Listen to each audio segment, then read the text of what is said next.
सर्वप्रथम इस मंगलमय कथा का स्मरण करते हुए हम श्री गणेश एवं मंगल देव का आवाहन करते हैं, जो ग्रहों में पराक्रमी, तेजस्वी, रक्तवर्ण और धर्म के रक्षक माने गए हैं।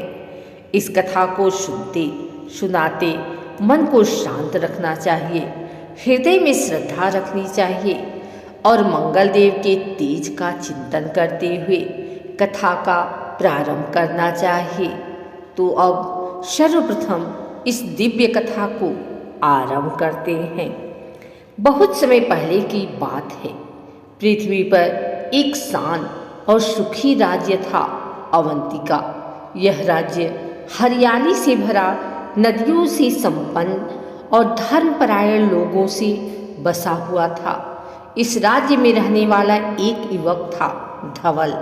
धवल अपनी सच्चाई, मेहनत और सरलता के लिए पूरी नगर में प्रसिद्ध था। लेकिन उसकी एक समस्या थी, जिस काम में हाथ लगाता वह बिगड़ जाता।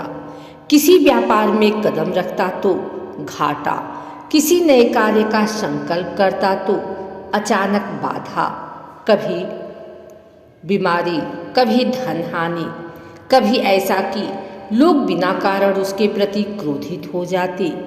लोग कहते थे, धवल पर मंगल की दृष्टि असंतुष्ट है, उसके ग्रह अनुकूल नहीं है। पर धवल इन सब के बावजूद अपने पवित्र कर और सच्ची स्वभाव से कभी पीछे नहीं हटा। धवल की माता देवकी अत्यंत धार्मिक और ज्योतिष की ज्ञाता थी। उन्होंने एक दिन अपने पुत्र से कहा, बेटा, तुम्हारे जीवन में जो बाधाएं आ रही हैं वह केवल परिश्रम से नहीं हटेंगी। तुम्हें मंगलदेव की शरण में जाना होगा। ग्रहों में मंगलदेव वीरता के प्रतीक हैं और जब वह कृपा कर देते हैं तो कठिन से कठिन दिक्कतें दूर हो जाती हैं। धवल ने नमन करते हुए कहा, माँ, मैं तैयार हूँ, बस मुझे मार्ग दिखाइए।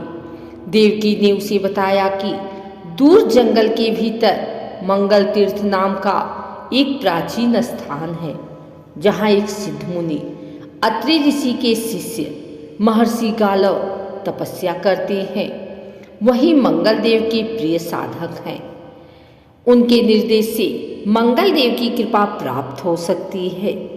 धवल ने संकल्प लिया और अगले ही दिन पर्वतों की ओर निकल पड़ा। घने जंगलों, गहरे नदियों और ऊंचे पर्वतों से गुजरते हुए धवल 5 दिनों की यात्रा करके मंगल तीर्थ पहुंचा। तीर्थ के पास पहुंचते ही एक शक्तिशाली लालाभा वातावरण में फैली हुई प्रतीत हुई।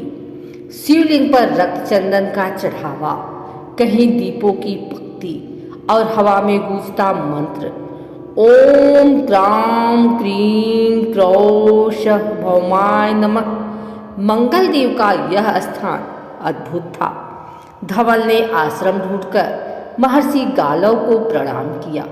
गालव मुनि ने धवल को देखते ही कहा, वत्स, तुम्हारी कुंडली में मंगल प्रबल है, पर वह क्रोध में है, असंतुष्ट है। मंगल देव का प्रभाव तभी शुभ बनता है जब मनुष्य में साहस, सत्य और अनुशासन का संयोजन हो। तुम्हें परीक्षा देनी होगी, तभी मंगलदेव प्रसन्न होंगे। धवल ने विनम्रता से कहा, गुरुदेव, मैं प्रत्येक परीक्षा के लिए तैयार हूँ। गालव मुनि मुस्कुराए। ठीक है वत्स, पहली परीक्षा साहस की, दूसरी सेवा की और तीसरी समर्पण की होगी। रात गहरी हो चुकी थी। मंगल तीर्थ के आसपास वन में भयावह गर्जना सुनाई देती थी। गालव मुनि ने कहा, वन में दक्षिण दिशा में एक विशाल गुफा है। वहाँ वर्षों से एक घायल सिंह पीड़ा में है। कोई भी उसके नजदीक जाने का साहस नहीं करता। तुम्हें उसकी सेवा करनी होगी। यही मंगलदेव की पहली परीक्षा है। धवल बिना डरे चल पड़ा। गुफा के भीतर अंधेरा था और हवा में खून की गंध। सिंह का शरीर घावों से भरा था। उसकी दहाड़ पूरी गुफा हिला रही थी, लेकिन धवल के दिल में करुणा जाग उठी। वह धीरे धीरे आगे बढ़ा, घावों पर औषधि लगाई और भय के बावजूद सिंह के पास सारी रात बैठकर उसकी सेवा करता रहा। सुबह होते ही सिंह शांत हो गया, उसकी आंखों में कृतज्ञता थी। उसी समय आकाश में एक लाल प्रकाश चमका और एक तेजस्वी स्वर गूंजा, साहस परीक्षा उत्तीर्ण। अगले दिन गालव मुनि ने कहा, वत्स, आज की परीक्षा सेवा की है। नीचे घाटी में एक छोटा गांव है, वहाँ महामारी फैली है, लोग मर रहे हैं, कोई मदद करने को तैयार नहीं, तुम्हें उनकी सेवा करनी होगी। धवल तुरंत चल पड़ा। गांव में पहुँचते ही उसे भय, निराशा और रोने चीखने की आवाज़ें मिली, पर वह रुका नहीं। उसने बीमारों की सेवा की, औषधियाँ बनाई, बच्चों को पानी पिलाया, कमजोरों को सहारा दिया। 3 दिन वह वहाँ रहा। खुद बीमार होने के डर के बावजूद गांव धीरे धीरे स्वस्थ होने लगा। वापस लौटते समय आकाश फिर लाल प्रकाश से भर उठा। सेवा परीक्षा उत्तीर्ण। तीसरी परीक्षा सबसे कठिन थी। गालव मुनि ने कहा, वत्स, अब तुम्हें बिना किसी स्वार्थ, बिना किसी प्राप्ति की इच्छा के संपूर्ण समर्पण और आस्था दिखानी होगी। आज रात्रि तुम मंगल तीर्थ पर 108 दीपक जलाकर मंगल स्तोत्र का पाठ करोगे। तुम्हें अड़िग रहना होगा, क्योंकि यह रात्रि भयानक होगी। मंगल देव स्वयं तुम्हारी परीक्षा लेने आएंगे। रात छाई, वन में गर्जन, हवा की चीखती आवाजें और दीपक बार बार बुझाने की कोशिश करती तेज हवाएं, लेकिन धवल अड़िग था। एक एक दीप को फिर से जलाता, मंत्र पढ़ता और मंगल देव का स्मरण करता रहा। रात के अंतिम पहर एक महाशक्ति सामने प्रकट हुई। रक्तवर्ण, 4 भुजाएं, तेजस्वी मुख, हाथ में त्रिशूल, शक्ति, गदा और वरद मुद्रा। वे स्वयं मंगल देव थे। मंगल देव ने गूंजती आवाज में कहा, वत्स धवल, तुमने साहस, सेवा और समर्पण तीनों परीक्षाएं उत्तीर्ण कर ली। अब तुम्हारी समस्त बाधाएं दूर होगी। तेरा मंगल अब शुभ मंगल होगा। जहां तुम जाओगे वहां सफलता तुम्हारे कदम चूमेगी। फिर मंगल देव ने उसका मस्तक स्पर्श किया।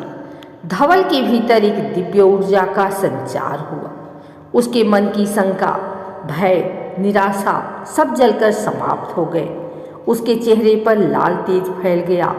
मंगल देव ने आगे कहा, जब भी तुम्हें कठिनाई आए, मंत्र जपना, ओम क्राम क्रीम क्रौ शः भौमाय नमः, और मंगलवार के दिन लाल चंदन, मसूर दाल और लाल वस्त्र दान करना। तुम्हें सदैव मेरी कृपा प्राप्त होगी। धवल जब वापस अपने नगर लौटा तो उसका जीवन पूर्णतः बदल गया। जहाँ पहले बाधा थी, अब वहाँ सफलता थी। जहाँ लोग उसे गलत समझते थे, अब वहीं लोग सम्मान देने लगे। उसने व्यापार शुरू किया और सफल हुआ।